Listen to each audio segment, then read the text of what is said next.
सियासी मैदान की हर बड़ी खबर से आगाह रहने के लिए हमारे चैनल आज़ाद सियासत को सब्सक्राइब करें और बेल आइकन को प्रेस करें। आजाद पॉडकास्ट देखने वालों को खुशामदीद। हसन अय्यूब साहब मेरे साथ मौजूद हैं और जैसे कि आप देख सकते हैं कि हम डी चौक में मौजूद हैं, लेकिन दिलचस्प बात यह है कि यहाँ पर लोग उतने नहीं हैं जितना सिक्योरिटी एहलकार खड़े हुए और उनके बीच में मेरे और हसन भाई जैसे कुछ जर्नलिस्ट भी खड़े हैं। हसन भाई कैसे हैं आप? अल्लाह का शुक्र। कैसा महसूस हो रहा है इतने सारे सिक्योरिटी एहलकारों के बीच में? ये देखे ना, आपकी मेरी सिक्योरिटी के लिए यहाँ पर ये सारी जो रियासती मशीनरी खड़ी हुई है और जिसका मकसद ये है कि पाकिस्तान को दहशतगर्दी से और इंतशार से महफूज रखना। तो खराज तहसीन के मुस्तहिक हैं ये सिक्योरिटी पर्सनल्स जो कि यहाँ पर खड़े हुए हैं, अलर्ट खड़े हुए हैं। और ये बेसिकली इनका ऑब्जेक्टिव यही है कि आपको, मुझे, हम सबको महफूज रखना। नहीं, लेकिन हसन भाई मुझे ये समझ में नहीं आ रहा कि हम इंतशार को एज्यूम कैसे कर रहे हैं। मतलब हमने 24 नवंबर की उन्होंने डेडलाइन दी थी, लेकिन अभी तो लगता है कि उनको पता नहीं कितने दिन लगेंगे आने में, जिस स्पीड से आ रहे हैं। नहीं, मेरे ख्याल के मुताबिक आज हुकूमत को चाहिए कि देखिए ना, एंगेजमेंट तो चल रही है अभी भी। बैरिस्टर गोहर और बैरिस्टर सैफ किसकी चल रही है? बैरिस्टर गोहर और बैरिस्टर सैफ गए ना इमरान खान से मुज़ाकरात करने के लिए, बात करने के लिए। तो उस पे उन्होंने कहा जी कि हम इसको कॉल ऑफ करते हैं या कुछ ऐसा, तो इमरान खान साहब ने इनकार कर दिया। अब इमरान खान साहब तो कहते हैं जी कि हमने धरना होगा ना, जीना होगा, मरना होगा, धरना होगा, धरना होगा। तो अगर उनकी यही ख्वाहिश है तो आई से कि हुकूमत को चाहिए कि उनको कुछ जगह दे दे। इस्लामाबाद के नवा में, डी चौक नहीं, सवाल ही पैदा नहीं होता। इस्लामाबाद हाई कोर्ट के स्टैंडिंग ऑर्डर्स है और अदालती फैसले से ज्यादा जो है वो मुकद्दम कोई चीज नहीं है। तो उस फैसले पर इम्प्लीमेंट होना चाहिए उसकी लैटिन स्पिरिट के अंदर। लेकिन इस्लामाबाद के नवाब के अंदर कुछ जगह ऐसी दे दी जाए कि जिसमें देखिए ना, सर्दी का मौसम है, जो सर्दी की ठंडी रातें हैं, वो रातें अब धरने का बहुत शौक है, तो 4-5 दिन 4-5 रातें गुजार लें। लेकिन इसके लिए कोई जगह अलग से एलोकेट होनी चाहिए, मगर ये चीज बहुत पहले नहीं डिसाइड हो जानी चाहिए थी। अब जबकि काफिले निकल चुके हैं। और दूसरी चीज, आपने भी बैरिस्टर गौहर साहब का हवाला दिया है, तो मुझे समझ में नहीं आ रहा कि गौहर साहब कह रहे हैं कि जी खान साहब इज द बॉस, वो डिसाइड करेंगे कि होना है या नहीं होना है। मतलब इसका मतलब उनकी पावर्स तो कुछ नहीं है, वो डमी है। वो खुद कहते हैं मैं डमी हूँ, क्योंकि मेरे पास कोई इख्तियार इसलिए नहीं है क्योंकि उनकी बात, उनकी विद इन पार्टी कोई नहीं सुनता। अब बैरिस्टर गौहर जो है वो एक अच्छा आदमी है, रीजनेबल आदमी है, वो यानी समझबूझ आदमी है। अगर अच्छे आदमी है तो पीटीआई में कुछ लोग अच्छे हैं, अच्छा ठीक है, कुछ लोग अच्छे जरूर हैं, लेकिन कुछ लोग ऐसे हैं जिनको, यानी जिनका अकल छू कर उनके पास से नहीं गुजरी और वो हमेशा जलाओ, घेराओ और इंतजार की बात करते हैं। देखें, पहले भी उन्होंने कहा जी कि हमारा पुरअमन एहतजाज है। अब आप देख लें कि जिस तरीके से गुज़िश्ता रोज इस्लामाबाद के अंदर अफगान नेशनल्स ने इस्लामाबाद पुलिस की गाड़ियों को नजर आतिश किया, जिस तरह तोड़फोड़ की, इसी तरीके से एक प्रिजन वैन जो थी वहां पर अटक में, पुलिस वैन जो है उसको उन्होंने जो है वो काफी ज्यादा डैमेज किया। तो ये डैमेज करते हैं, सरकारी इमलाक को नुकसान पहुंचाते हैं। अब नुकसान पहुंचाने के बाद जो है अब इनकी ख्वाहिश ये है कि किसी तरीके से अब रियासत इनके सामने घुटनी टेक दे। तो रियासत तो घुटनी नहीं टेकती ना, टेकती। रियासत बहुत ताकतवर है। रियासत अपनी पूरी ताकत का जब इस्तेमाल करती है तो फिर कहते हैं मारते क्यों। अच्छा, लेकिन अब हसन भाई देखिए ना, अगर वो लोग रास्तों पे निकले हैं तो जो जगह जगह रुकावटें खड़ी की गई हैं, मेरा सवाल ये कि करने की क्या जरूरत थी? अगर वो आ रहे थे, आप उनको आने देते। आपको भी पता है कि स्ट्रेंथ उनकी कितनी थी, हमें भी पता है। वजह क्या थी कि जगह जगह उनको रोका गया और फिर उन्होंने ज्यादा उस चीज पे रेजिस्ट किया कि हमें रास्ता नहीं दिया जा रहा? देखें जी, बात ये है कि एक तो जो बानी चेयरमैन तहरीक इंसाफ की आजादी के लिए जिस इनकलाब की ख्वाहिश थी, वो इनकलाब तो नहीं आया। देखिए, इनकलाब नहीं आया, जो कहा जा लोगों का तूफान। देखे ना, पूरे 3 सूबों के अंदर से यानी 3000 लोग नहीं निकले। अब तो सिंपल बात आ गई, जहाँ 12 साल पंजाब में लोग अभी पंजाब में कहाँ निकले, कहाँ निकले? वो कह रहे हैं हम निकले ही नहीं, हम पिंडी के लोग क्यों नहीं आए? फिर किस बात का इंतजार कर रहे हैं? Are they waiting for the Christmas to come? अभी महीने से ऊपर टाइम पड़ा हुआ है क्रिसमस में भी, ठीक है, 1 महीने से ऊपर टाइम पड़ा हुआ है। वो कह रहे हैं ये पहुंचेंगे तो हम निकलेंगे। देखिए, वो पहुंचेंगे तो फिर हम आएंगे, फिर हम ये करेंगे। तो इनकलाब ऐसे नहीं होता, इनकलाब इंतजार नहीं कर रहा होता किसी का। इनकलाब जब आता है तो फिर वो एक ऑर्गेनिक चीज होती है। लोग अपने दम के ऊपर निकलते हैं, किसी के आसरे नहीं ढूंढ रहे होते, सहारे नहीं ढूंढते। इनकलाब में आपने देखा था वो जो स्टूडेंट था, जब वो खड़ा हुआ तो गोली लगी, वो फिर खड़ा हुआ, वो उसने फिर भी अपनी शादी सामने की, मुझे गोली मार दो, दोबारा गोली लगी। तो ये होता है इनकलाब। ये इनकलाब नहीं है कि रास्ते बंद हैं, हम नहीं निकल सकते। अच्छा, वो केपी वाले आएंगे तो हम निकलेंगे। यानी आप क्या कर रहे हैं, तंदूर पर रोटियां लगा रहे हैं यहाँ पर। यानी वो बेसिकली देखना चाह रहे हैं कि केपी पहुंचता है तो फिर हम शायद केपी पहुंचे ना, केपी ने तो पहुंच ही जाएंगे, उनको लेकर आए। मैं तो कहता हूँ हुकूमत को उनको आने दें, उनको इस्लामाबाद में किसी मकाम के ऊपर बिठाएं। उनका 4-5 दिन का जो उनकी ख्वाहिश है धरने हाँ, की, हाँ, ये ठंडी ठंडी रातें हैं, ठीक है, ऊपर से अल्लाह कर दे कि वो बरसात को कर दे, बारिश तो फिर बारिश जैसे जो पिछली है बार हुआ था तो बारिश बारिश हो गई थी। जाए, फिर और ज्यादा मजा उनको आए, ताकि यार ये उनका जो शौक है ना धरने का, हाँ। मैं कहता हूँ उनका धरने का शौक एक दफा खत्म नहीं, होना ये तो चाहिए। आप अपने दिल की भड़ास निकाल रहे हैं पीटीआई के नहीं, ऊपर, दिल की मतलब भड़ास नहीं है, ख्वाहिश हाँ, उनकी है ना, हाँ। वो कहते हैं तो अच्छा मैं भी तो यही अच्छा सवाल कर रही हूँ कि ऑब्जेक्टिव उनको कर जो लेने दें। 3 मुतालबात लेकर आ रहे हैं, अच्छा, स्टार्टिंग इसी फ्रॉम इसी द इसी इसी पे हाँ इस पे एक सवाल, अभी आपने मुतालबात का कह दिया, वो कह रहे हैं कि खान साहब की रिहाई तक हम जाएंगे नहीं, खान साहब कह रहे हैं कि नहीं मेरे वो 3 मुतालबात हैं, अब बताएं वो ठीक कह रहे हैं खान साहब ठीक कह रहे देखें जी, पहला तो असीरान की जो रिहाई है, उसमें असीर तो वो अपने आप को वो भी कहते हैं ना कि मैं भी सियासी हैं? कैदी अच्छा, हूँ, वो भी इसमें वो उसमें included है। शामिल आ जाते हैं ना, जो तीसरे वाली की बात कर रहे हैं। वो कह रहे हैं जी सबसे पहले जो प्रायोरिटी वाइज है वो हमारे जो सियासी वर्कर्स हैं हाँ। उनकी रिहाई, यानी बशमूल इमरान खान कहते हैं मेरी खुद रिहाई कर दे, हम्म, तो क्या इससे इमरान खान रिहा हो जाएंगे? अब पीटीआई के लिए ये चैलेंज है कि उन्होंने अपने 3 मुतालबात जो है ना, उनमें से पहला मुतालबा कम से कम 2 मुतालबात जब तक पूरे ना हो तो आपने उठना नहीं। 26वीं तरमीम, जमहूरियत की बहाली, 26वीं 8 तरमीम भी फरवरी 8 के फरवरी मैंडेट के- वापसी, मैं कोई कह रहा एक हूं तो हो कम से जाए। कम जो 2 मुतालबात है ना, हाँ, वो जब तक नहीं आपके माने जाते तब तक आपने उठना नहीं है।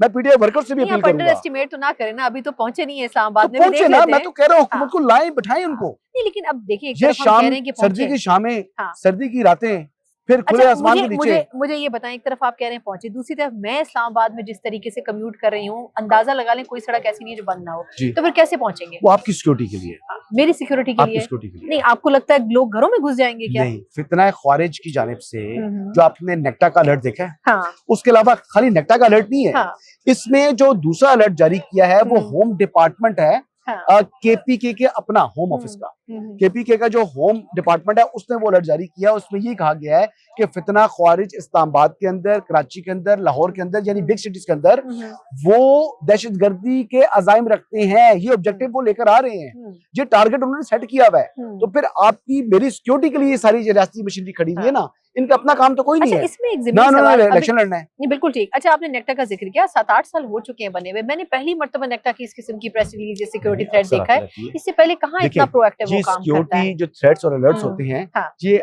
आम अंदरूने तौर के खाना ऊपर रहते हैं डिपार्टमेंट के अंदर लेवल रहते हैं। जब हम्म। आपको पता है कि एससीओ के दिनों में हम्म, आपकी इंटेलिजेंस ब्यूरो ने हाँ, दहशतगर्द पकड़े थे, हम्म, फितना ख्वारिज के, हम्म, जिनको जिस खबर को काफी दिनों बाद पब्लिक किया गया था, और I was aware of that story, जिस रात वो गिरफ्तार हुए मुझे पता लग गया था। हम्म, अल्लाह अल्लाह मेरा गवाह है, मुझे हम्म। उस रात पता था कि ये लोग गिरफ्तार हो चुके हैं। लेकिन उसके बाद क्या हुआ कि वो गिरफ्तारी को मैंने भी पब्लिक इसलिए नहीं किया कि उस टाइम नेशनल इंटरेस्ट था, ठीक है। और एक और आपको बता दूं कि किसी ने जो सिक्योरिटी के जो ग्रुप्स बने हुए हैं, उस ग्रुप के अंदर वो खबर शुरू में शेयर भी कर दी, उसके बाद फिर बैकलैश आया, उन्होंने कहा कि ये क्या कर रहे हैं, पैनिक क्रिएट हो जाएगा। उस टाइम एससीओ इख्तिताम पजीर नहीं हुई थी, तो फिर उन्होंने क्या किया कि उन व्हाट्सएप ग्रुप्स के अंदर से उसको रिमूव किया। ये पूरी स्टोरी है।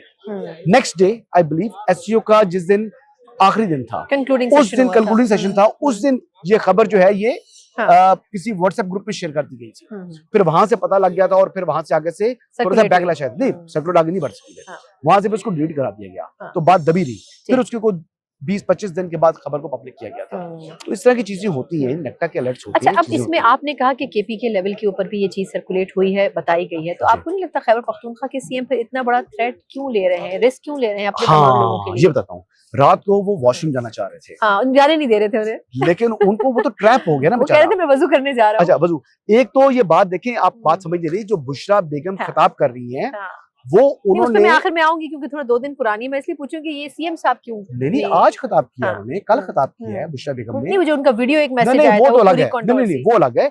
ये 2 खिताब उनके, एक गुज़श्ता रोज और एक आज, ये 2 खिताब उन्होंने किए हैं कारकुनों से, और कह रहे हैं कि इमरान खान की को हमने रिहा कराने के लिए इस्लामाबाद पहुंच रहा, जल्दी पहुंचे, पहले ये बात करी, दोबारा ये बात करी थी। तो वो अली मीन गंडापुर को उन्होंने साइडलाइन कर दी है, और उन्होंने क़यादत संभाल ली है इस प्रोटेस्ट की, मशीनरी इस्तेमाल कर रहे हैं खैबर पख्तूनख्वा हुकूमत की। लेकिन एक बात याद रखिएगा, बुशरा बेगम जो मर्जी कर ले, बुशरा बेगम के साथ कोई एंगेजमेंट नहीं है जी। एंगेजमेंट अगर होगी तो अली अमीन के साथ होगी, क्योंकि he is holding a public office, वो पब्लिक ऑफिस होल्डर है। उसके साथ स्टेट की बाकी जो इकाइयां हैं या वफाक है वो बात कर सकता है, लेकिन बुशरा बेगम तो ऑलरेडी उनके वारंट गिरफ्तारी जारी हुए में है, उनको तो चाहिए कि वो यहाँ पर अगर आए, चाहे सिट इन करे तो जाकर उनको गिरफ्तार कर लें। वो अदालत कह रही है गिरफ्तार करो, अदालती फैसले पर नहीं, अमल लेकिन करना अब अगर वो बुशरा बीवी इस चीज को आगे कंक्लूड नहीं करेंगे तो उसका मतलब ये है कि उनको पता है कि मैं भी गिरफ्तार हो जाऊंगी, तो फिर उनकी रिहाई में कोई अंडरस्टैंडिंग तो नहीं हुई ना, जो पहले अंडरस्टैंडिंग थी ना, नहीं तो कहा फिर वो वायलेट कर रही है। आपने से पहले एक दफा जिक्र किया था कि वो एक खास मकसद के तहत बाहर लाई गई है, तो फिर वो मकसद क्या था? वो जिस मकसद के लिए लाई गई है वो उन्होंने बिट्रे कर दिया है। अच्छा जी, जो ऑब्जेक्टिव था, जो टारगेट था उनके पास, अब होता है ना वो साइड बंदा बदल जाता है। हाँ। जैसे शहबाज गिल साहब जब निकले थे तो यकीन दहानियां करा के निकले थे, लेकिन फिर जब अमेरिका चले गए हैं तो वो फिर कितनी गालियां दे रहे हैं, तो इसी तरीके से होता है जी। नहीं तो खान साहब को भी बिट्रे किया आपके ख्याल में, या खान साहब के साथ एक पेज पर हैं इस वक्त बुशरा बेगम? हाँ। बुशरा बेगम ना इमरान खान के साथ एक पेज पर हैं, हाँ। ना वो अली मीन गंडापुर के साथ एक पेज पर हैं, वो अपनी ही इनिंग खेल रही है। तो फिर मुझे तो लगता है कि इसका मतलब ये कि वो पीटीआई और खान साहब दोनों को ही डबोने की कोशिश कर रही हैं। देखिए ना, एक बात तो उनको मालूम है, बखूबी इल्म है कि जब तक अदालतें इमरान खान को नहीं छोड़ेंगी, इमरान खान को किसी ने नहीं छोड़ना। जब इमरान खान जो रिहा नहीं हो रहा तो फिर क्या, फिर ये कंट्रोल संभालने का मकसद क्या है? कंट्रोल संभालने का मकसद ये है कि अली अमीन को और खैबर पख्तूनख्वा हुकूमत को डोमिनेट करना, उस पर कब्जा करना, वहां से भी जो अफेयर्स हैं हुकूमती उनको अपनी कंट्रोल में लेना। जी बिल्कुल, उनके पास एक्सपीरियंस भी है बुज़दार के थ्रू। जिस तरीके से अब देखना ये है कि अली अमीन क्या बुज़दार की तरह डमी बनेंगे कि नहीं। मेरे ख्याल से अली अमीन गंडापुर जो है वो भी स्ट्रीट स्मार्ट है और वो रेजिस्ट भी करेंगे और वो इनके साथ भी काम करेंगे और वर्किंग रिलेशन बनाकर अपना मकसद ऑब्जेक्टिव अचीव करना चाहेंगे। मेरे ख्याल से जो उनके पास इक़्तिदार है इस टाइम, वो महरूने मिन्नत तो इमरान खान का है, लेकिन अभी वो इक़्तिदार छोड़ना नहीं चाहेंगे। तो वो इमरान को भी खुश रखेंगे, वो बुशरा के साथ भी वर्किंग रिलेशन बनाने की कोशिश करेंगे, हैं परेशान बड़े, और तीसरा वो एस्टैब्लिशमेंट को भी खुश रखेंगे। तो वो तीनों घर पूरे रखने की कोशिश करेंगे। लेकिन इस मर्तबा उनके लिए 30 घंटे के गायब होना अफोर्ड नहीं हो सकता। नहीं, इस मर्तबा उन्होंने ख्वाहिश तो थी, वो शायद निकल भी रहे थे, लेकिन देखे ना, जब आपने लीड कर रही हैं, सब कुछ आप कर रही हैं, लोग आप लेकर आए हैं, सरकारी मशीनरी आपकी आई हुई है, तो इसके बावजूद आप आगे से जो आपको जो क्रेडिट आपका बनता है वो कोई और लेने के लिए पहुंच जाए, बैठ जाए, जो खुद कुछ नहीं कर रहा। वो सिर्फ बेसिकली इमरान खान की आलिया होने की वजह से जो कहती है मैं गैर सियासी हूँ, वो गैर सियासी बस सियासी प्रोसेशन के अंदर मौजूद है और उसको लीड कर रही है। तो ये गैर सियासी है या नहीं? अच्छा, जो कई पीटीआई के लोग कहते थे कि पीटीआई में मोरूसी सियासत नहीं है, तो फिर मोरूसी सियासत क्या होती है, इसकी तारीफ कोई मुझे बता दे, आप बता दें। नहीं चले खैर, लेकिन अब वो अपने आप को कंपेयर कर रही हैं कुलसूम नवाज साहिबा से और नुसरत भुट्टो साहिबा से, तो अब इस पे तो कुछ नहीं कहा जा सकता। मेरा ख्याल है नून और पीपल्स पार्टी पे छोड़ देते। लास्ट क्वेश्चन, आपको लगता है कि अगर पीटीआई पहुंच भी गई, डी चौक ना भी पहुंची, तो क्या वाकई इतना स्पेस देगी? जो हमें सिचुएशन लग रही है, बट बड़ा मुश्किल लग रहा है कि यहाँ तक पहुंच सकेंगे वो। देखिए, मैं तो कह रहा हूँ ना, बात समझ लीजिए, मैं कहता हूँ इनको आने दें, इनको लाएं, इनको बिठाएं और इनको इस्लामाबाद की सर्दी में जो है ना ठंडी ठंडी हवाएं एंजॉय कराएं। तो ये बड़ा जरूरी है। देखिए ना, बात खत्म जो है ना, वो 3 मुतालबात कोई एक भी पूरा नहीं होगा, ये मैं भी बता रहा हूँ। ये 3 मुतालबात एक में से एक भी पूरा नहीं होगा। फिर एंड में ये फेस सिविंग ढूंढेंगे कि जनाब हम जिन इलाकों में अपने अपने इलाकों में एहतजाज कर रहे हैं, हमने 5 दिन के बाद 10 दिन के बाद इन्होंने करना यही है। जैसे भूख हड़ताल का कैंप लगाया था ना बाहर, पार्लियामेंट के बाहर, तो फिर वो भूख हड़ताल का कैंप किधर गया? उनका जब तक इमरान खान रिहा नहीं होता, अलामती नहीं था, वो कह रहे थे हम हर रोज करेंगे। फिर हर रोज भी कंटिन्यू नहीं किया ना उन्होंने। तो अब इनको कम से कम बैठना चाहिए भाई, जब तक इमरान खान रिहा नहीं होता ना, आप लोगों ने बैठना है, आप लोगों ने बैठना है और आपने बैठना है जब तक इमरान खान रिहा, चाहे इसमें 100 साल लग जाए। लेकिन हसन भाई, इसके लिए जरूरी है कि पहले उनको आने भी दिया जाए। आने दिया जाएगा, आने भी दिया, आने दीजिए, आने दे हुकूमत। आपको मैं रिक्वेस्ट कर रहा हूँ कि इनको आने दें, इनको बिठाएं। इस्लामाबाद के डी चौक में नहीं, आप किसी ऐसी जगह को लेफ्ट राइट आगे पीछे को बड़ी जगह देखें, चाहे अपना पार्क देख लें, बकरा मंडी देख लें, बकरा मवेशी मंडियां, हाँ संजानी वाली आइडियल जगह है जी। वहां पर अपना पूरा खेमा लगाएं, वहां पर इनको, वहां पर जो उनके जो जितने भी जो लफंडर है ना, वो भी आ जाएं।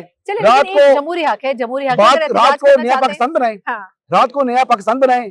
सुबह जो है वो ऐलान करें, रोज ऐसे ऐलानात करें कि अब इमरान खान रिहा होने वाला है, कभी कहें हेलीकॉप्टर आने वाला है, कभी कहें जी इमरान खान के लिए जो है ना जेल के दरवाजे जो ताले टूट के और इमरान खान बस अभी के अभी आया।